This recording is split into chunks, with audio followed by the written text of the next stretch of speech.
So that's exactly what happens, is that the moment that we're out of the way, the moment we're not our body, the no longer we're not our identity, the no longer we're not the environment, or putting our awareness on the external world, the brain tends to get more orderly and coherent.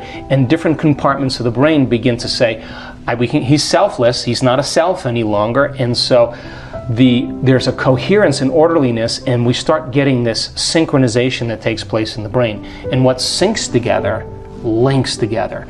And when you're stressed and insecure and emotional, that fragmented personality keeps a person powerless, because it's like having a multiple personality disorder, but experiencing all the personalities at the same time. We've all been there. Meditation allows that kind of orderliness. And when the front starts talking to the back and the sides start talking to the side, you start feeling more like yourself than you felt in a long time. And all of a sudden, all the things that you were stressing about no longer have any value any longer, because you've taken your attention off them, and the body settles down. Now, that coherent and orderly signal from the brain sends a very coherent and orderly message down the central nervous system, which controls and coordinates all other systems. And all of a sudden, the immune system says, wow, that's a great rhythm. All of a sudden, there's a group of guys playing really great drums, and the orchestra, the symphony now is playing in unison, and the cells are getting a very organized symphonic message. And so the immune system starts making some really healthy white blood cells. The digestive system starts working its timing better, and all of a sudden the heart is starting in harmonics with the brain, and you start experiencing well-being. And so the moment you start experiencing well-being, you go from tissue breakdown, catabolism, degeneration, into a state of regeneration, anabolism, tissue repair. Even the brain cells start growing. Everything starts growing. Cortical thickness starts to happen. Cortisol levels drop. Stress genes are dysregulated and down. They're shut off. They're dampered down. And all of a sudden, the body starts expressing a greater level of health. And now all of a sudden, you go from particle to wave. And the energy starts to move into the heart. And all of a sudden, we start seeing the chakra centers lining up, and the person all of a sudden now starts having energy from the body as the mind, because that's where all of it's stored. The body's freed from the chains of the past.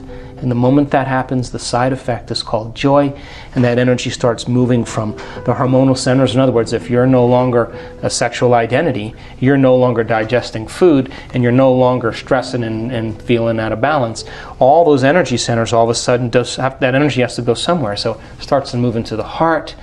You start to fall in love in the moment. You want the moment to last.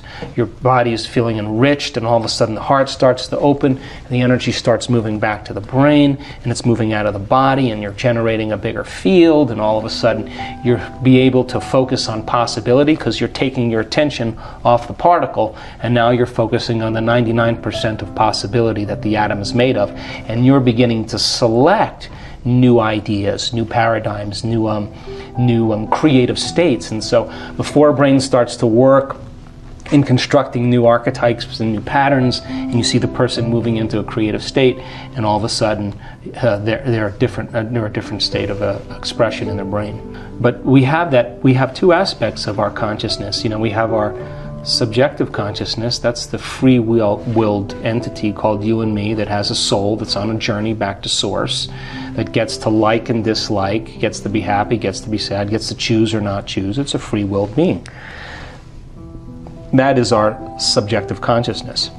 That's this field around us that exists beyond space and time. It can be measured, but it's an electromagnetic field. Then there is that objective consciousness that exists beyond space and time, that's observing all of this into reality. And that objective consciousness is very sensitive to how we think and feel. Thoughts are electric and feelings are magnetic. And how you think and how you feel, called a state of being, broadcasts an electromagnetic signature that influences every single atom in your life. So if you're walking around every day frustrated and suffering, thinking and feeling that way, what you're saying to that objective consciousness as a subjective creator, okay, divine intelligence, giver of life, who endorses who I'm being, I'm expressing a certain level of suffering today. So now I'm creating suffering in my life, but bringing it in a way that I least expect, that surprises me and leaves no doubt that it's come from you, so I can suffer more. So that's karma. Well, karma happens every day, and because we're thinking and feeling in the same way, we keep creating the same external environment. We create that same external environment, we react in the same way of thinking and feeling. That same thinking and feeling then reinforces that same environment, and there's a tango between the outer world and the inner world, and that's called karma. Break the addiction to the emotion, change your habituations of thought and actions, change your feelings that you've memorized, and all of a sudden there is no karma. See, we're not punished for our sins, we're punished by our sins. So then the subjective consciousness, when it marries with or unifies with that objective consciousness, the only way it responds is through how we're being. So you don't pray for your prayers to be answered. You get up as if your prayers are already answered.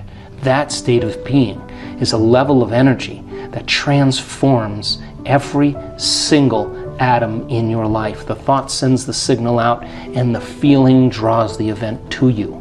So if you're living in a state of gratitude, what you're saying is, the event has already happened.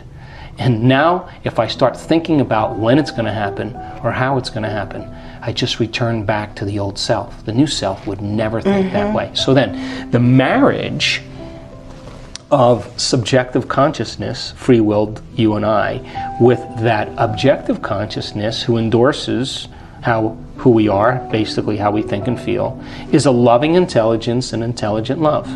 So then it has an electromagnetic frequency, and when you emulate it as a creator, in other words, you can't create from a guilty, lacking, selfish person. That's not the qualities of the divine. If you are going to create, you better emulate the divine. And what are the qualities of the divine? A loving intelligence and intelligent love. It's got a will that's so much greater than our will. It has a mind that's so much greater than our mind. It's got a love for life that's so much greater than our love for life. It is a consciousness. It's an awareness. It's observant of who we are. So then it has one rule. I honor free will, and I will endorse who you're being.